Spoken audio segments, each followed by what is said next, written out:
and welcome to another episode of PodcastDX, the show that brings you interviews with people just like you whose lives were forever changed by a medical diagnosis. I'm Lita.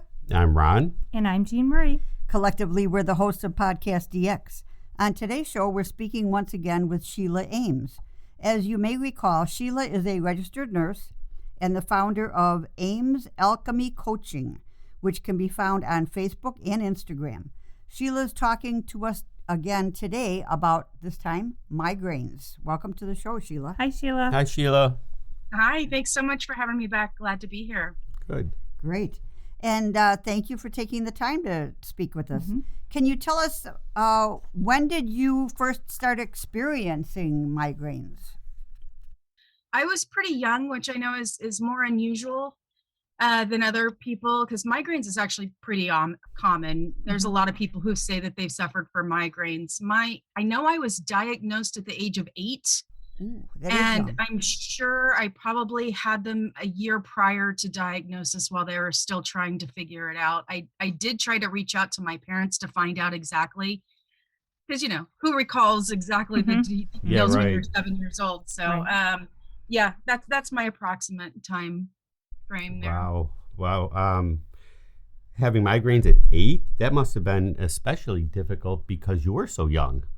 How often were you getting them at the time, and what were your symptoms? Again, I had to refer to my parents to get a better idea as far as the frequency. They seem to be infrequent. I could get a couple in the month, and then there could be several months that passed by without getting any of them. But at that age, they were severe. You know, of course, when you're younger, your interpretation and experience on pain is less. And so when you do experience any kind of pain, it's going to be, you know, more of a dramatic experience for you versus pain in your adulthood after you've had many experiences with pain. But from my parents' recollection, a lot of crying, a lot of, you know, them trying to soothe me without any kind of, any kind of relief on my side, and, you know, a lot of them feeling helpless, you know, like nobody wants to see their child in pain. That's some of the worst, some of the worst stuff as a parent to have to deal with, is to, you know, see their child in pain and wish that you could take it on for them so that they didn't have to experience it. Oh yeah, that's gotta be hard. And did they know right away? You said it was about a year. So were they trying to determine what was going on? They were trying to determine. I went to my primary doctor at the time, my pediatrician, and always whenever there's a migraine issue, especially when it's more of a rare kind of situation, they want to rule out other problems that could be going on. So I ended up getting referred to a pediatric neurologist. Oh, okay, good. Okay, so you had testing and stuff done with him or her? I did. I actually remember that. I remember having to go into the hospital, having an EEG, so where you get all the little suction cups all over your head, and my memory of it felt like hours and hours and hours of having to sit there. Sure. You're not allowed to cough, you're not allowed to speak, sneeze. Of course, some reactions happen, but as long as possible of not moving, not holding your eyes tight, not doing anything but sitting there. That was hard as a child at like 7-8 years old to have to do. And then I had CT to make sure that there wasn't some kind of growth or tumor or something like that going on that might explain severe headaches as well. Okay. And I have a question. Do you think your experiences as a young child helped influence, or not help, but influenced your decision to go into healthcare as an adult? Ooh, good question. I never thought of that, but it's funny because, I have this childhood memory book that my mom filled out every single year, and every year it's like, what do you want to be when you grow up? What do you want to be when you grow up? And I was actually one of those kids that knew from the get-go that I was going to be a nurse. And good for you. yeah, so when I go back and read, and I'm like, really? Except for 1 year, 3rd grade, I wanted to be an astronaut. Okay. Oh, you could be an astronaut nurse. I knew you were going to say that. Oh, really? Yeah. Okay. Why not? Okay. I love that. Right. right. And I love that she was constantly, like tracking it because, you lose track of time and it flies by. So that's fantastic. Right. Mm-hmm. Are there certain types of migraines that are typical in children? Honestly don't know the answer to that. There's several different types of migraines, of course. I have experienced a lot of the different kinds. I pretty much always have hemiplegic, so one-sided, and there's not one side that I get more so than the other. So, 1 month I could get one on the left side, and then another month I could get one on the right side. I haven't found any correlation for myself. Okay. I have had the horrible ocular or ophthalmolgic, it's hard to tell exactly which it is, but it feels like an ice pick going through your eyeball to the back of your brain. Fortunately haven't had a whole lot of those. Those are crazy intense. Vestibular, which is more of the nausea, vomiting, that happens often. And I think those are the ones that I'm most familiar with in my experience that I've had. And I recall, I don't think I've had the ocular as a child, but definitely as an adult I had. Okay, all right. Yeah, when before I started having migraines, because mine were related to a TBI, I thought a migraine was just like a bad headache. And then I started having migraines, and I was like, oh, it's a bad headache with nausea and vomiting. And now I know, having them for years, I'm like, oh, it is a whole host of fun stuff that comes with it.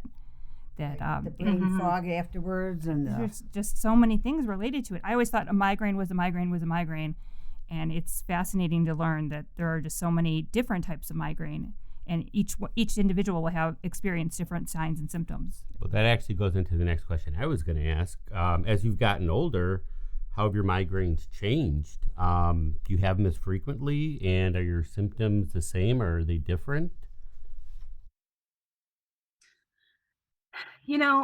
Pain-wise, I would say the frequency of the level of intensity have decreased with my years.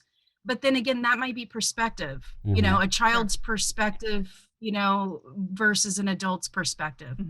The frequency has changed as well. I think when I hit puberty and all the, intense flux of hormones and changes and all of that they were definitely more frequent through puberty. And then as I got into my 20s, 30s, they did decrease. I have definitely, I shared a little bit prior to us recording, been working with diet and lifestyle changes, and diet definitely makes a difference. So, there's certain factors, and also stress levels, of course, too, certain jobs and stress factors. So there's a lot of variables, but overall, yes, they have decreased in time, I would say. Well, that's good. That is good.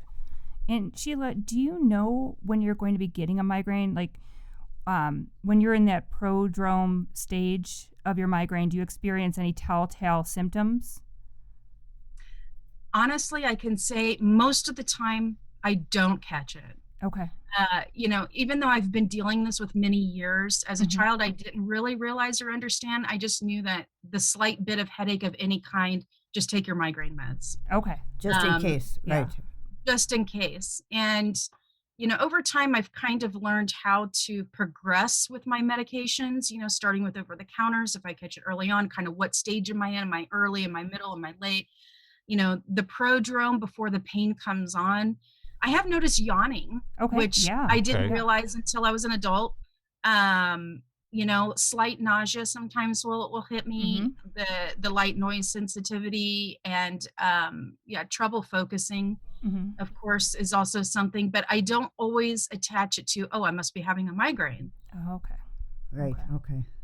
Well, I don't know if this is the best way to put it, but any unusual symptoms, or what's the best word to use, that are caused by your migraines, or anything that surprises you from them? There's a lot of really good information about causes and triggers for migraines.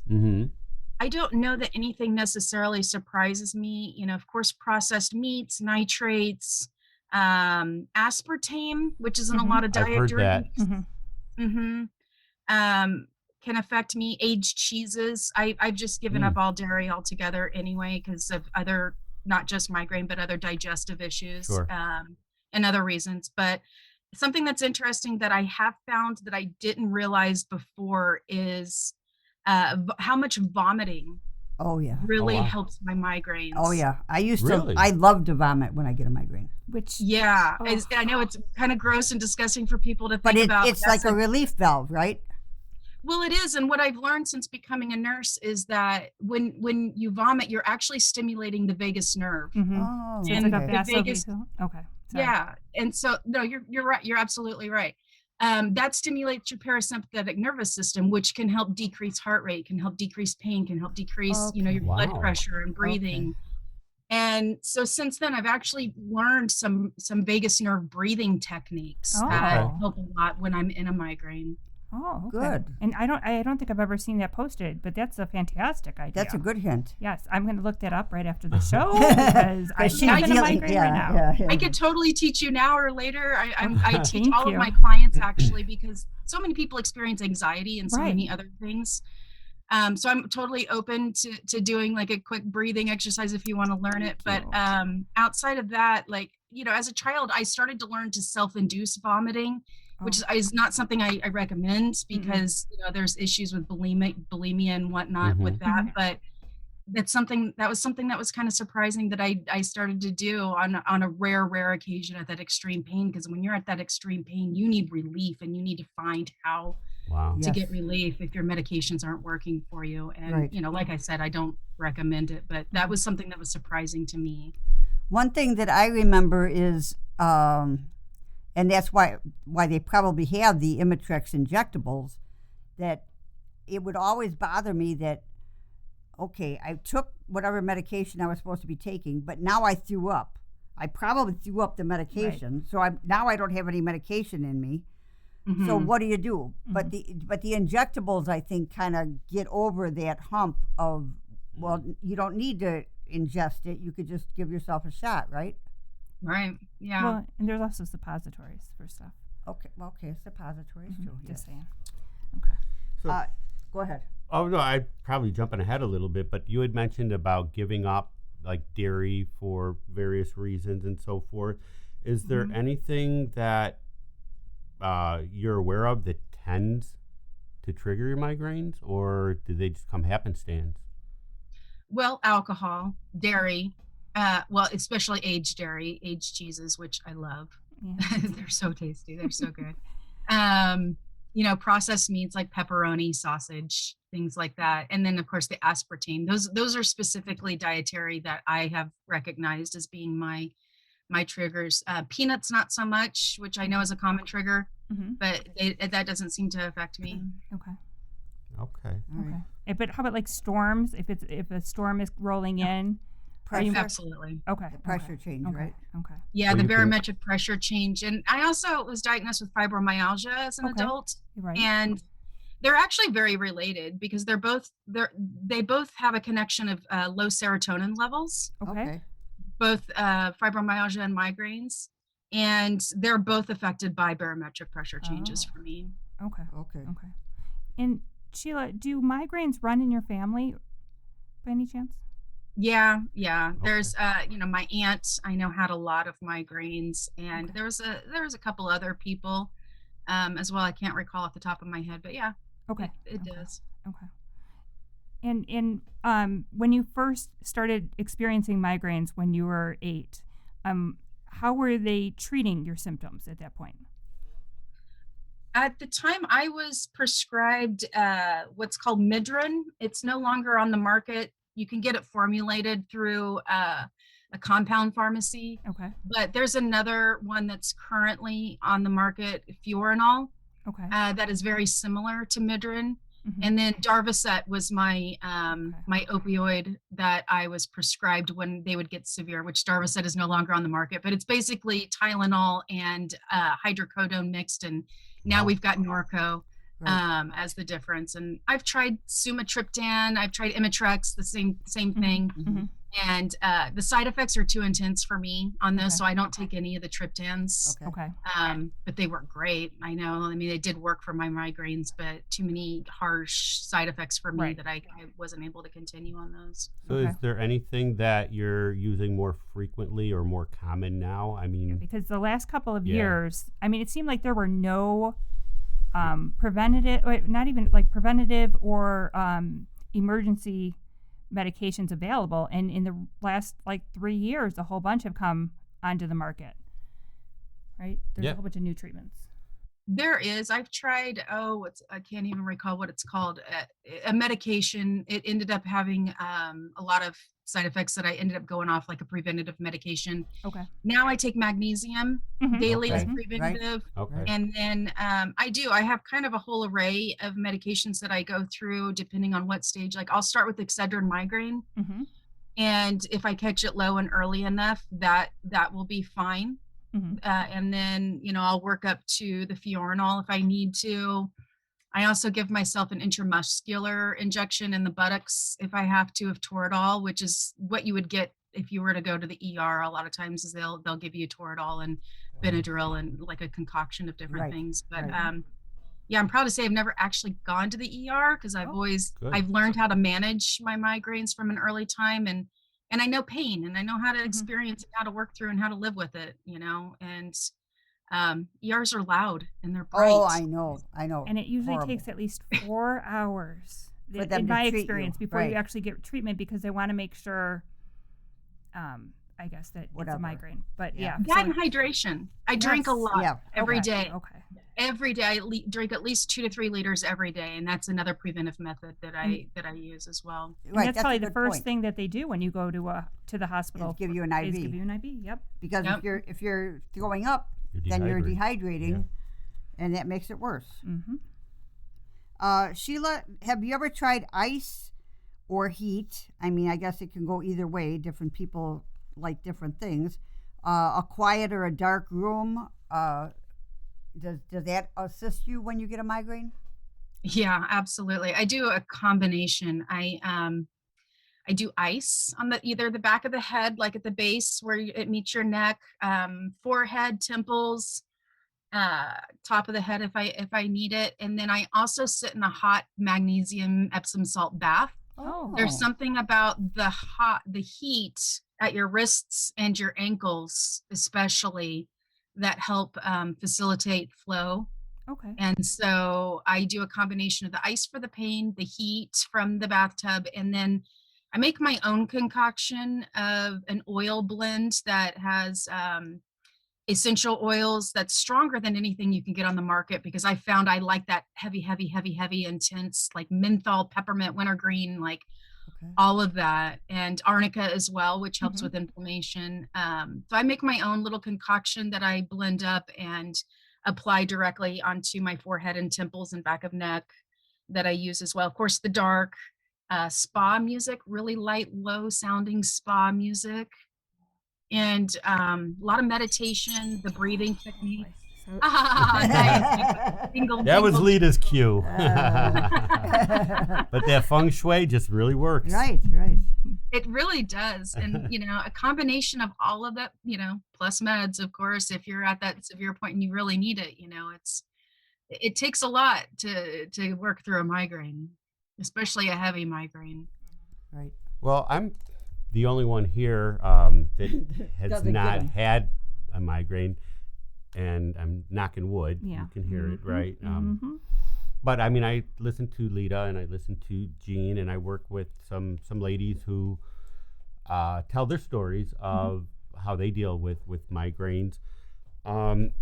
What is it that you wish people like me or other people knew about migraines, and what do you think is the biggest misconception? From my end, I thought it was like a headache on steroids. Yeah. Oh, it's a whole host of weird stuff. Right. So from your perspective, what do you think is the biggest misconception? Well, that could be a misconception right there, because not all migraines are the same. There are low-level migraines, and then there's really intense, crazy intense migraines. A lot of times if I have a low level, I might be passing some time doing social media or something. And a lot of people are like, oh, well, if you had a migraine, there's no way you could be on social media. Yeah. And it's like, well, actually, yeah, I can if it's not a severe one. So, and everybody experiences them so differently. There's so many different kinds of migraines. There's so many different personal experiences, your personal perspective. So, you just don't know unless you start out, oh, you're having a migraine. I'm sorry to hear that you're having a migraine. Is it really intense or not? Or is there anything I can do? Can I maybe, lessen the sound, the environment? Do you, want to go lay down for a bit? I can do the dishes, just offering help. But yeah, that's the misconception is that they're not all the same. So I guess as a follow-up to that, and again, not experiencing them, what happens if you're driving? Oh, I've been in that position. It extends the trip. I've not. It certainly extends the trip. If you're pulling over every couple minutes. I had a migraine. This was a long time ago, and I had to drive. I didn't have a choice. I was on active duty, and I was between posts, and I had to drive from one to the other, even with the migraine, and I just had to pull over like every 10 minutes to go up, every 5 minutes to go up. Yeah, I mean, it's terrible. Oh, it definitely sounds terrible. But again, when you're in a situation where you can lay down and rest and do it, that's great. That's ideal. Right. Or if it's low level, it's not going to really affect you as much. But when you're in a situation where, again, you're on the road or somewhere where you have to have that concentration, right, and all of a sudden out of the blue, this very overwhelming migraine hits you, I mean, it's like, how do you handle it? Yeah, that's the hardest thing, right? For safety, I would say pull over and have someone else drive if you can. If you could, sure. If you can, yeah. Yeah, I've had that experience. I don't have them hit me like out of the blue. They usually gradually come on for me, so I can either, say, sorry, I can't today, or I'm calling off. Or if I know I'm going to be away from home for, overnight or more, I definitely pack all my stuff. All my migraine meds go with me. All of my, like essential oil blend that I make, and I mask, sleep mask, and these different things, and ice packs. You can buy instant ice packs as well, and so that stuff goes with me because I do not want to be caught somewhere with a crazy migraine and not have a way to relieve it other than whatever I could buy at CVS or something. Right. So yeah, that's but yeah, sometimes you just kind of have to put on some really super dark sunglasses and push through and, just kind of focus as best as you can. And I mean, I really am big on meditation and relaxation methods because that can help you not focus as much on the pain and help lessen that a little bit and, do what you have to do. Yeah, that's good advice. Yeah, every little bit helps. Right. Yeah, I've had to work nursing shifts with crazy migraines. Oh, God.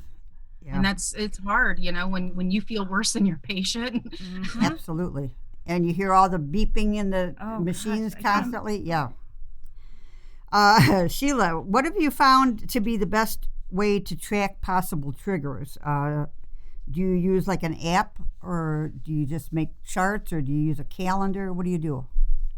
Apps and trackers and that sort of thing came long after I was diagnosed, and I think I figured it out before all those kind of things come on. I've played around with the apps as an adult, but I found they weren't as useful for me because I feel like I understand them a lot more at my experience level than a lot of people who might not have been diagnosed until they were an adult. So, I recommend them for people who are more newly diagnosed or maybe even longer diagnosed, but don't fully understand their migraines as much. Yeah, it is important to kind of get a handle on it. And I think at least if you're aware of it and you're annotating it, it'll kind of help you when you go to talk to your doctor, right? Right. Or like you were saying, if it's something that, if it's a recent oncoming thing, and it'll take time to establish what your triggers and stuff are. So, right. Yeah. Sheila, I have a question. Since you were, you started having migraines at such a young age and then had them while you were working as well, how do migraines affect your ability to focus? Well, they definitely do. affect the focus. It depends on, what level of intensity it is that you need to focus on, and can you make adjustments? Can you put it off? Can you, if it's something you can't put off and it's something that does require high focus, then you're not going to be able to give it your all that you normally would if you didn't have a migraine at that moment. And, especially if it's for a boss or somebody that you have to report to for whatever reason, letting them know, being honest, like, hey, I'm sorry. I know there's a deadline on this, and I'm just letting you know that I'm going to give it all that I can, but it's not my normal 100%. Okay, great because advice. Of my migraine. Right. Well, and again, talking about being diagnosed early on, what advice would you have for someone whose child was recently diagnosed with migraines, or just somebody in general who got recently diagnosed? What would you want to tell them? Well, definitely make sure that they're getting ruled out for any kind of other complications, such as tumors or whatnot. Definitely learn relaxation techniques. It's funny because I didn't even know that was such a thing. Like, I didn't even know the word meditation or, guided meditation or relaxation or this and that. And I ended up teaching myself that as a child, how to breathe a little bit more easygoing, how to slow down, how to do like a head to toe body relaxation out of necessity. Wow. I ended up teaching myself this, which I'm grateful for. But definitely learning those kind of things. And then realize that you are not your diagnosis, no matter what diagnosis you're looking at, migraines or anything else. But what you are is more how you react to your diagnosis and how you handle and how you deal with it. So I see a lot of people who are like, oh, okay, I've got migraines. Now I'm just going to adopt that lifestyle and, start joining groups and whatever everybody else does, like quit their job and say that they can't do this and they can't do that and they can't do this because of their diagnosis. Then it's a form of giving up in a way. So don't own the diagnosis, but own how you react to your diagnosis. It's a part of you, but it doesn't define who you are. Absolutely. Gotcha. Well, again, thank you so much for coming on this show. For me, I know this has been very, very educational. And I hope for our listeners out there who have not had migraines before that this is educational for you as well. And for those that have had them or continue to have them, I hope this information helps you as well. Tell us how we can learn more about migraine headaches and your company. Yeah, your new venture, right? Yeah, I would love to. Well, I'm a health and wellness coach, and I'm a registered nurse. And so you can always seek me out at aimsalchemy.com. I would love to coach you through migraines if that's what you would like to seek. And then a couple other resources. Migraine.com. There's some great resources on there. And then AmericanMigraineFoundation.com is also another great resource. And I just want to also say that I don't think we really touched on too much with stress and how to manage your stress, because stress is a major trigger that wasn't really explained by dietary or barometric, but stress is such a big factor. So being able to learn how to manage that, which is something I do a lot with coaching. So good. Yeah, that's great advice. Yeah, actually, we have we wear one of the smartwatch things. Yeah, it's not a Fitbit, but it's a Garmin. Okay. But it it monitors your pulse rate, and when you're in that flight or fight stage because of anxiety or stress, it vibrates to let you know. So that you're more aware of it, and then you can try to take time to, do a breathing exercise or, something of that nature to, mitigate the stress. And we will put links for all those things. Yes, for all of those things on our website for you. Yes, thank you. Those are wonderful resources. If our listeners have any questions or comments related to today's show, they can contact us at PodcastDX@yahoo.com. We're on Facebook, Twitter, Pinterest, Instagram, and TikTok. Okay. But and Sheila, thank you so much for joining us. And we look forward to hearing more about your venture. And it's always a pleasure to speak with you. Yeah, I really enjoyed it. Thank you so much. Thank you. And if you have a moment to spare, please give us a review wherever you get your podcast. As always, please keep in mind that this podcast is not intended to be a substitute for professional medical advice, diagnosis, or treatment, and always seek the advice of your physician or other qualified healthcare provider with any questions you may have regarding a medical condition or treatment and before undertaking a new healthcare regime. And never disregard professional medical advice or delay in seeking it because of something you've heard on this podcast. Till next week.